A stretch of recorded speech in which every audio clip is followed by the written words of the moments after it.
की तरह शस्त्रों का अभ्यास क्यों नहीं करते? मुझे शस्त्र अच्छे नहीं लगते। और अश्व? मुझे सारे प्राणी बहुत अच्छे लगते हैं। अरे वाह, कितने सुंदर पुष्प है ये। तुम इतने सारे पुष्प का क्या करोगी? मैं इन्हें देवता ले जाऊंगी। हमारे यहाँ ऐसे सुंदर पुष्प नहीं होते।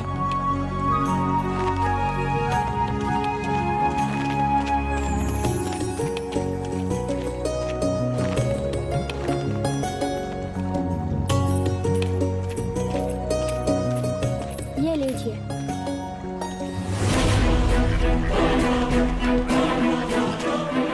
तो घायल है।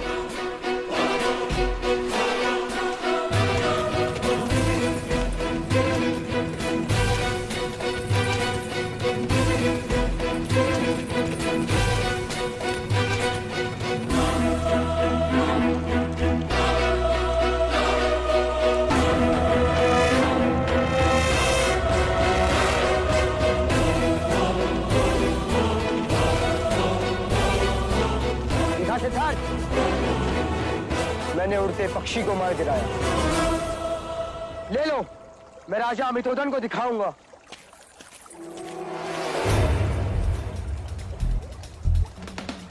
सुना नहीं तुमने? ये मेरा आखेट है।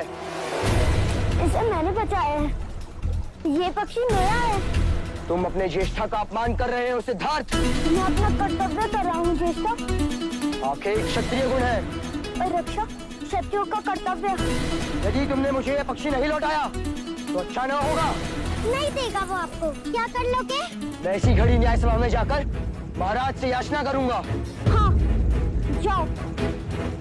मैं महाराज के आदेश की प्रतीक्षा करूंगा।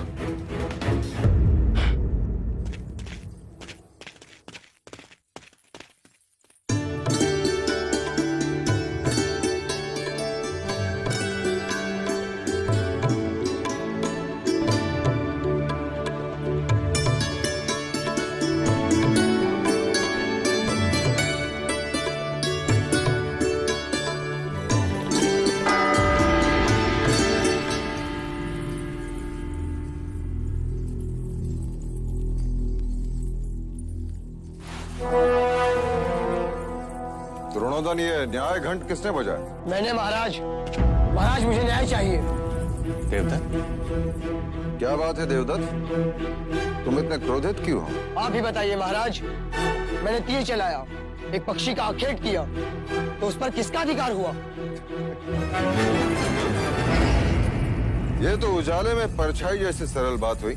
जिसका तीर आखेट उसी का। महाराज, आखेट मैंने किया, पर युवराज सिद्धार्थ ने वो पक्षी मुझसे छीन लिया। मुझे अपना अधिकार चाहिए।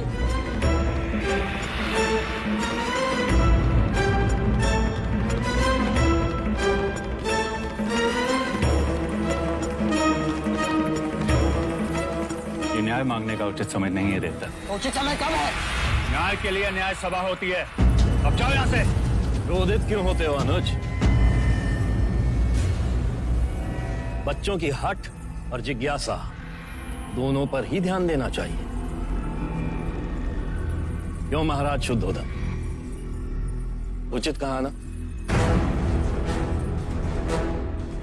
आप जैसे गुणीजन अनुचित कैसे कह सकते?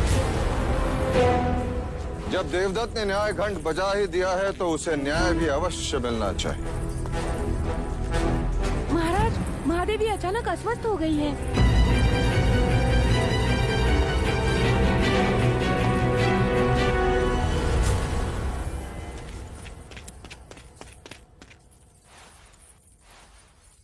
क्या हुआ माँ? आंखें खोलो। क्या हुआ इन्हें? सुबह प्रार्थना करते समय अपना संतुलन खो बैठी और गिर गई। माँ, क्या आपने भी माही जैसे सोमरस पान किया था जो गिर गए?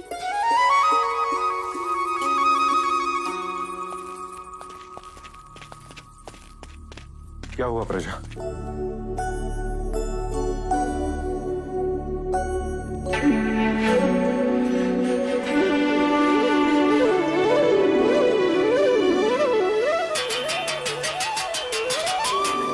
शुभ समाचार है भैया।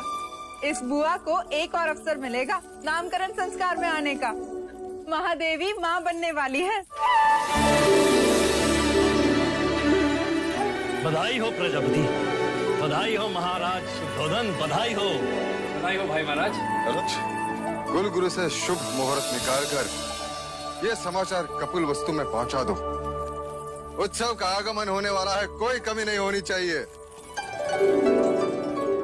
हाँ महाराज, अब कपिल वस्तु को कोई चिंता ही नहीं रही।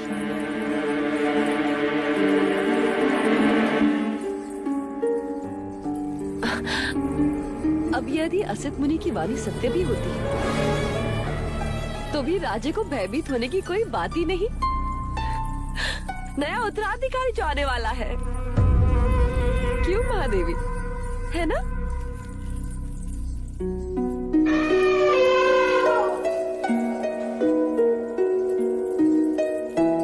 मेरा मित्र कुंज आ गया। चलिए मैं आपको उससे मिलवाता हूँ। अरे अभिनंदन। अरे चलिए।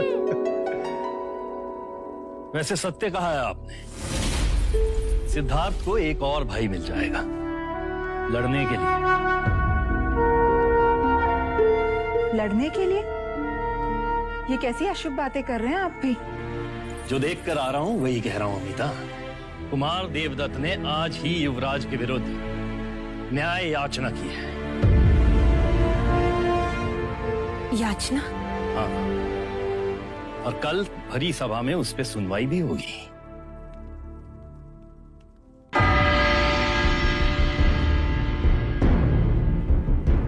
कहो कुमार देवदत्त, आप दरबार से क्या न्याय चाहते हैं? महाराज, मैंने पक्षी का आखेट किया, वो पक्षी मेरा हुआ। महाराज, ये पक्षी मुझे घायल अवस्था में मिला। मैंने इसकी रक्षा की, अभी मेरे पास रहेगा। तो अब ये न्याय करना है कि ये पक्षी किसे दिया जाए, जिसने उसे घायल किया उसे या जिसने उसकी रक्षा की उसे। आखेट करना तो क्षत्रियों का गुण धर्म है युवराज। निर्बल की रक्षा करना क्षत्रियों का कर्तव्य है महाराज। पक्षी देवदत्त के तीर से घायल हुआ ये तो मानते हो ना तुम? पर अब ये मेरी शरण में है, ये बात आप मानते हैं या नहीं? मुझे तुम्हारी क्षत्रियता पे संदेह है। और मुझे तुम्हारी मनुष्यता पर। घायल करने से पीड़ा होती है, चित्कार उठता है, और रक्षा करने से स्नेह बढ़ता है। जगत में स्नेह बढ़ना चाहिए या पीड़ा? जिस तरह हर बादल से पानी नहीं बरसता, जिस तरह हर वर्ष खेत में एक सा अनाज नहीं उगता, जिस तरह मनुष्य की पांचों उंगलियां एक सी नहीं होती, उसी तरह आखेट भी हर क्षत्रिय का गुण धर्म नहीं हो सकता। सच्चा क्षत्रिय रक्षक होता है, ऐसा आचार्य कहते हैं। धर्म रक्षा क्षत्रिय धर्म, जीव रक्षा परमो धर्म। अब आप ही न्याय कीजिए। दाद भी मेरे और होड़ भी मेरे।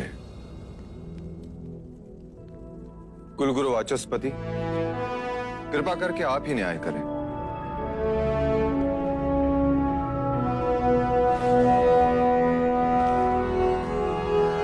राजन, प्रश्न ये है कि इस पक्षी पर अधिकार किसका है? एक ने क्षत्रिय गुण धर्म दिखाए और एक ने क्षत्रिय धर्म। मैं भी असमर्थ हूं राजन।